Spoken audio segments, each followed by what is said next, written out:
사랑하는 은혜와 진리 장로교회 교우 여러분, 어젯밤도 평안하셨습니까?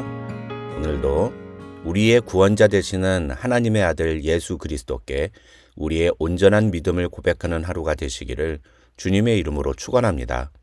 오늘 새벽에 만나 본문은 마태복음 9장 9절로 17절입니다. 마태복음 9장 9절로 17절을 제가 읽어드리겠습니다. 예수께서 그곳을 떠나 지나가시다가 마테라 하는 사람이 세관에 앉아있는 것을 보시고 이르시되 나를 따르라 하시니 일어나 따르니라.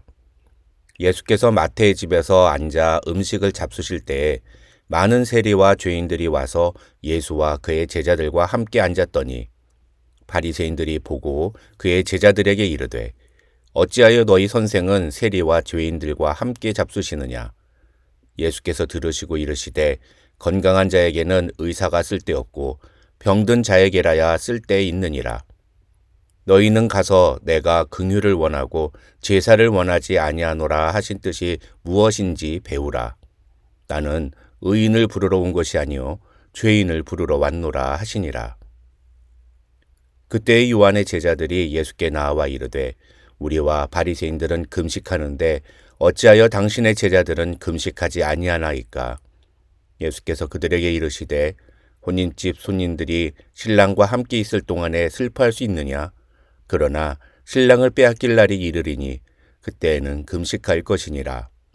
생배 조각을 낡은 옷에 붙이는 자가 없나니 이는 기운 것이 그 옷을 당기어 헤어짐이 더하게 됨이요. 새 포도주를 낡은 가죽 부대에 넣지 아니하나니 그렇게 하면 부대가 터져 포도주도 쏟아지고 부대도 버리게 됨이라. 새 포도주는 새 부대에 넣어야 둘이 다 보전되느니라. 오늘 본문은 예수님이 세리 마태를 제자로 부르시면서 바리새인들과 함께 나누신 이야기가 담겨있는 9절부터 13절까지와 예수님을 찾아온 요한의 제자들과 나누신 이야기가 담겨있는 14절부터 17절 이렇게 두 부분으로 나눌 수 있습니다. 이 두 개의 스토리는 그냥 보면 서로 연결점이 없어 보이지만 이 두 스토리에 동일하게 등장하는 포인트가 하나 있습니다. 바로 제자입니다. 먼저 9절에서 예수님은 세리 마태를 자신의 제자로 부르시는 장면이 등장합니다. 세리는 유대인들에게 있어서 동족의 고혈을 빨아먹는 매국노와 같은 존재들이었습니다. 그런데 예수님은 그런 세리였던 마태를 자신의 제자로 부르시고 자신을 따라오라고 말씀하십니다. 그런데 여러분, 이 장면은 매우 특별한 의미가 있는 장면입니다. 왜냐하면 이 내용을 글로 써서 사람들에게 소개하는 사람이 바로 마태 자신이기 때문입니다. 다시 말해서 오늘 본문은 마태가 예수님을 만난 사건을 기록하고 있는 것입니다. 그런데 놀랍게도 마태는 그렇게 자신에게 매우 특별할 것만 같은 그 순간을 아주 담담하게 기록합니다. 아니, 그보다 자신이 그때부터 예수를 따르게 된 것을 두고 사람들 사이에 있었던 논란을 오히려 솔직하게 소개합니다. 그 내용이 바로 10절부터 13절까지의 내용입니다. 10절에서 마태는 예수님이 자신의 집에서 식사하실 때에 많은 세리와 죄인들이 함께 와서 예수와 그의 제자들과 함께 앉았다고 말합니다.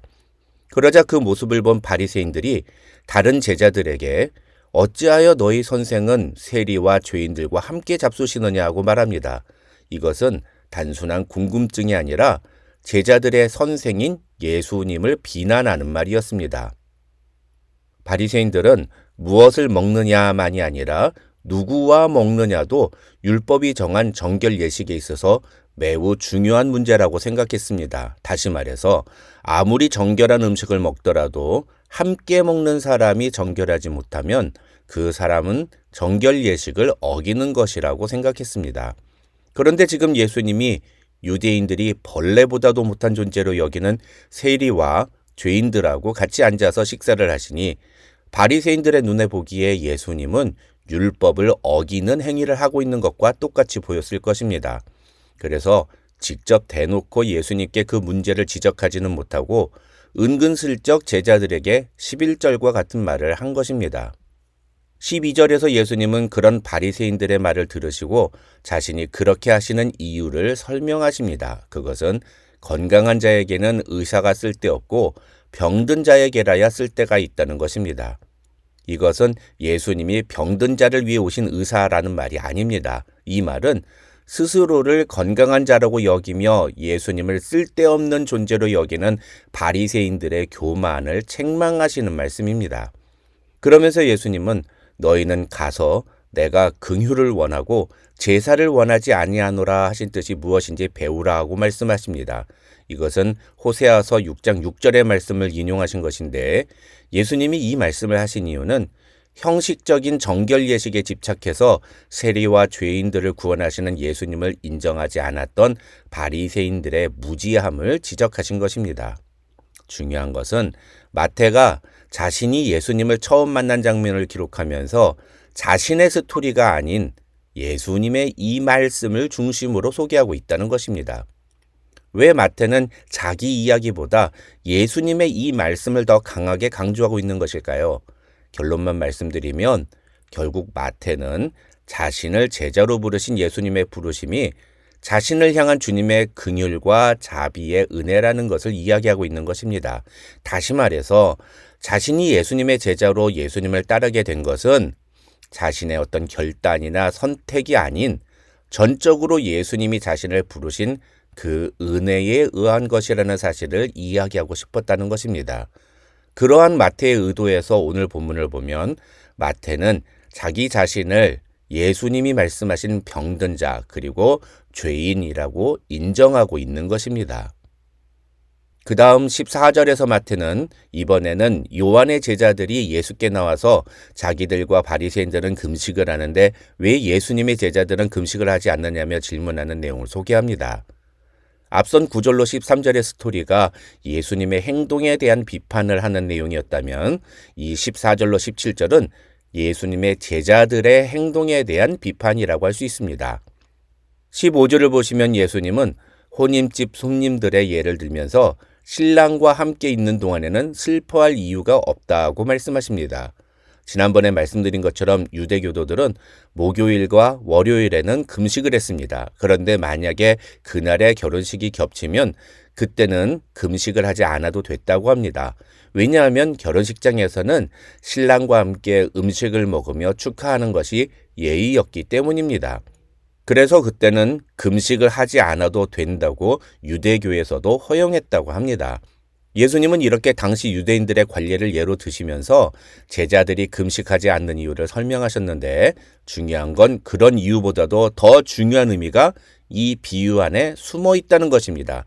그것은 바로 유대인들 사이에서는 전통적으로 장차 오실 메시아에 대한 이야기를 혼인집의 신랑으로 묘사해 왔다는 것입니다. 그러니까 여기서 예수님이 혼인집의 비유를 예로 들면서 말씀하실 때 요한의 제자들은 그 내용을 메시아가 오셨을 때 사람들이 금식하며 슬퍼할 이유가 무엇이냐고 말씀하시는 것처럼 이해했지만 사실 예수님은 그 메시아가 바로 자신이라고 이야기를 하고 있다는 것입니다. 그러면서 16절과 17절에서 예수님은 같은 의미를 가진 두 가지 이야기를 반복해서 말씀하십니다.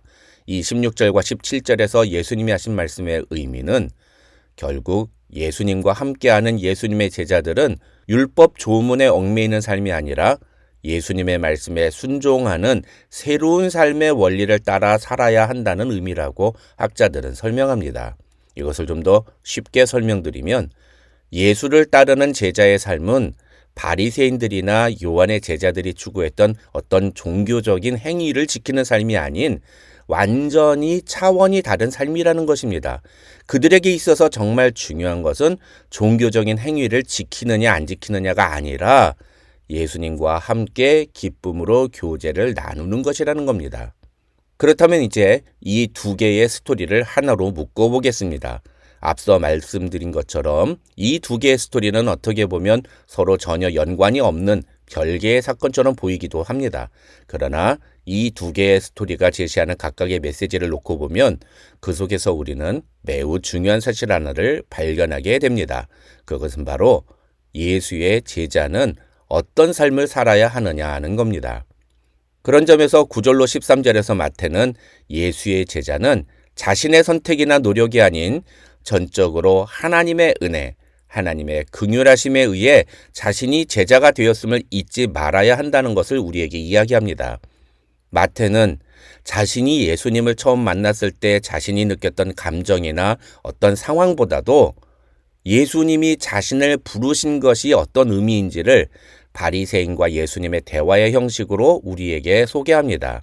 진짜 중요한 것은 내 감정이나 내 느낌이 아니라 예수님이 나를 제자로 부르셨다는 그 사실이 중요하다는 것입니다.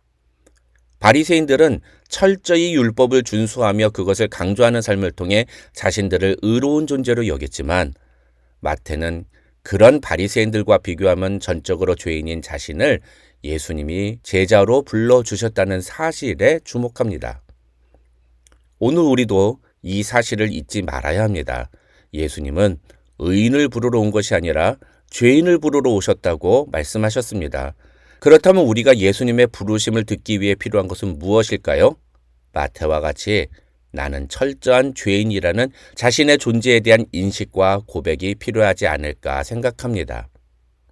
그 다음 마태는 그렇게 예수님의 제자로 부름받은 자가 중요하게 여겨야 하는 것이 무엇인지에 대해 이야기합니다.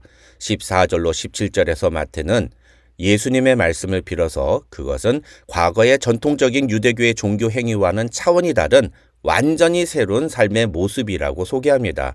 이것을 오늘날의 용어로 다시 풀어서 설명드리면 예수님을 믿고 예수님의 제자로 살아간다는 것은 어떤 형식적인 종교 행위를 하는 것을 의미하는 게 아니라는 것입니다.